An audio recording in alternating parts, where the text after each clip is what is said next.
Assalamualaikum warahmatullahi wabarakatuh. Balik lagi guys di channel gue Faras Padilsyah. Kali ini ada seekor Kijang Innova Zenix baru. Ini tipe G non hybrid, ganti ya. Kayak ini nih LED Project Proji. Ini udah diganti yang tipe LED ya.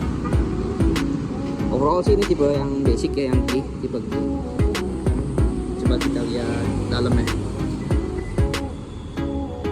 Dari ganti retract, katanya memang dari original itu belum retract. Dalamnya oke banget ya, masih bau-bau baru ya. Kita cobain aja kali ya. Oke guys, kita coba review tipis-tipis gimana rasanya, guncangannya. Ini udah di dalam Zenix, ini udah keyless ya. Pencetannya tuh dia remnya di sini.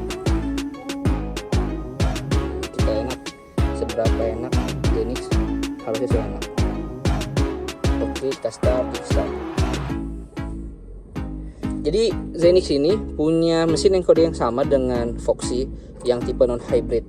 Jadi kemungkinan rasanya sih nanti akan mirip ya kalau untuk ininya. Walaupun gue juga belum pernah cobain, tapi kalau teman-teman yang punya Foxy di sini yang tipe baru itu kode mesinnya untuk hybrid yang non hybrid itu sama.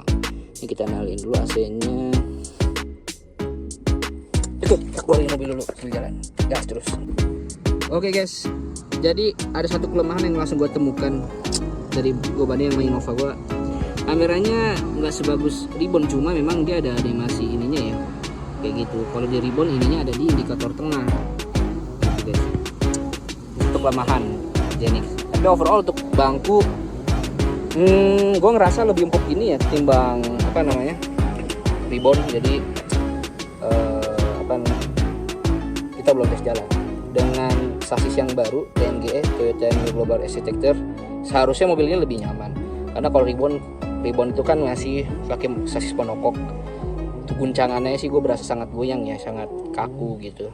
Tapi ini kayaknya sih lebih baik seharusnya gitu. Oke guys, ikutin terus perjalanannya, gas terus. Halo guys, jadi ini udah sambil jalan ya, ini mah first impression aja ya, kan bukan review gua. Ini mati dulu nih. Oke, pertama yang sangat gua rasakan bedanya adalah setirnya enak sekali ya. Ini lebih karakternya mirip kayak Hyundai Creta. Mungkin ini karena pakai IPS ya, electronic power steering. Ribbon itu steering by power, jadi jujur berat banget sih. Ini udah diganti Pak ya? Atasnya udah. Oh pantasan. Iya, jadi sangat nyaman untuk di dalam kota. Innova itu yang Ribbon udah enaknya kalau di dalam kota itu setirnya berat banget, literally benar-benar berat gitu. Bahkan gue pernah habis olahraga kan tangan gue sakit ya, itu tuh nyiksa banget bawa Ribbon itu kalau kondisi-kondisi kayak parkir ke Indomaret, jalan-jalan di gang. Nah ini sangat-sangat nyaman ya, dan ini sepertinya memang sangat friendly buat ibu-ibu dengan setir yang enteng kayak gini. Terus yang kedua, posisi nyetirnya emang ini sangat commanding, mirip-mirip Fortuner. Emang dia lebih tegak, lebih tinggi juga. Ini lebih tinggi sih dulu sama Ribbon sebenarnya. Ya, Kapasinnya aja ya, emang dari sini terlihat sekali kapasinnya memang terlihat kokoh gitu ya, terlihat gundukan. Kalau Ribbon itu ngelandai aja. Jadi sebenarnya itu mobil kalau masuk gang juga ribet itu mobil gitu, apalagi kalau garasi-garasi yang tipikal ngepres ya, itu benar-benar harus punya feeling banget. Nah untuk mesinnya ini tentunya beda ya, ini pakai kode baru mirip kayak Foxy yang baru ya lebih enak inilah jauh lah gitu. Ribbon itu dia kan mainnya torsi bawah ya, jadi kayak agak berat, tapi kalau buat nanjak ini oke. Dan juga ini kan penggeraknya juga berbeda sekali ya, ini dengan penggerak roda depan yang otomatis akan lebih irit juga ketimbang Ribbon untuk di dalam kota. Ini nyaman, ini mirip-mirip mobil MPV yang kelas kayak Serena gitu, Foxy ya namanya. Jadi mesinnya sama ya. Ini sangat nyaman sih buat dalam kota untuk pemakaian yang road trip keluarga, yang medannya nggak jauh-jauh, maksudnya medannya nggak berat-berat banget, kecuali kampung lu yang ke Dieng gitu. Nah gue gak tahu sih rasanya, cuma seharusnya mah yang nggak masalah kan. Toh Serena dulu, Jante aman-aman aja tuh. Gitu. Maksudnya udah lo ganti ya? Udah. Oh iya. Gitu. Sangat fun ya, karena setirnya kecil dan itu enteng, jadi bener-bener fun. Visibilitasnya juga enak, jelas. Nah kalau Ribbon itu kan agak ke bawah ya, apalagi gue posisinya kirinya itu suka lebih ke bawah. Itu visibilitasnya pilar apa ya dinamanya gue lupa. Pilar A nya itu terlampau manjang, jadi dalam kondisi terutama road trip yang pegunungan itu yang jalannya lika-liku itu sangat mengganggu. Jadi kita tuh nyetir harus begini nih kadang kalau lewat belokannya, apalagi kalau kita mau nyalip bis dalam kondisi jalan kayak di jalan puncak, Lembang, itu cukup mengganggu. Kalau ini sangat kecil ya, ketimbang Ribbon jauh.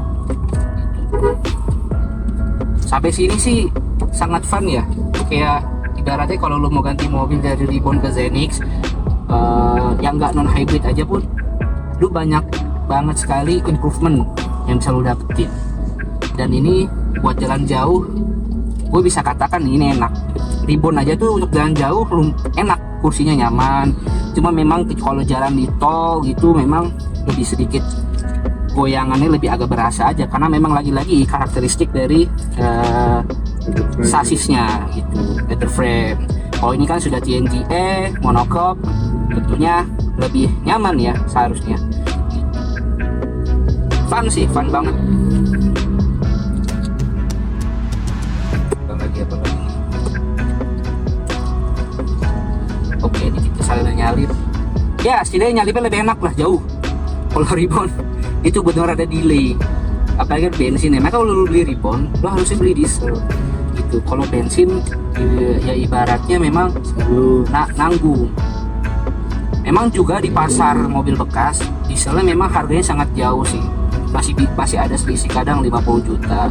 Dan lagi-lagi tinggal kemampuan teman-teman aja maunya apa gitu. Kalau teman-teman nggak suka yang kebut-kebut atau gak butuh akselerasi, nyantai-nyantai, yang penting bawa keluarga banyak, bisa pulang kampung apalagi musim lebaran, ya gak apa-apa beli bensin. Tapi ya tadi kalau teman-teman memang kebutuhannya untuk sering road trip, jalan medannya itu diesel kayaknya lebih pas gitu ya. Dan teman-teman membayar lebih untuk beli mesin dieselnya itu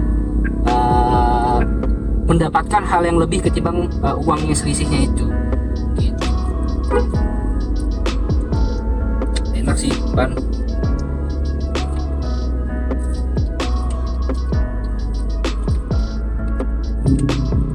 Ini yang basic ini kena berapa Pak ya? 400 berapa Pak? Oh, apa gope ya? Juga 400 sekian. 400 sekian ya. Nah iya, menariknya itu Toyota memberikan produk price-nya ini yang Innova ini sangat tentangnya cukup jauh-jauh. Jadi sangat-sangat keluarga Indonesia tinggal pilih sesuai kebutuhan. Yang tipe basic kayak gini non hybrid, setahu gua ya, nanti teman saya cek masih angka di angka 400 sekian. Menurut gue itu worth it ya, sangat worth it, apalagi Toyota gitu dengan warna jual yang cukup baik gitu ya. Dengan kenyamanan seperti ini super worth it. Nah yang paling mahal memang tipe T hybrid. Gue pernah masuk, pernah lihat juga, nggak nyobain sih, masuk tuh muka gue memang mewah sekali.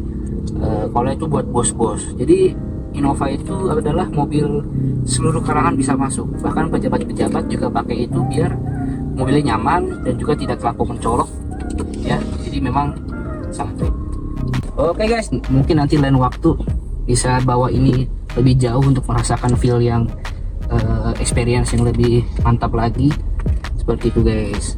Tapi untuk yang deket-deket ini sudah kebayang sih, gue udah kebayang lah gitu. Oke guys, see you, ikutin terus YouTube gua. Jangan lupa di komen, like, dan subscribe. Assalamualaikum warahmatullahi wabarakatuh.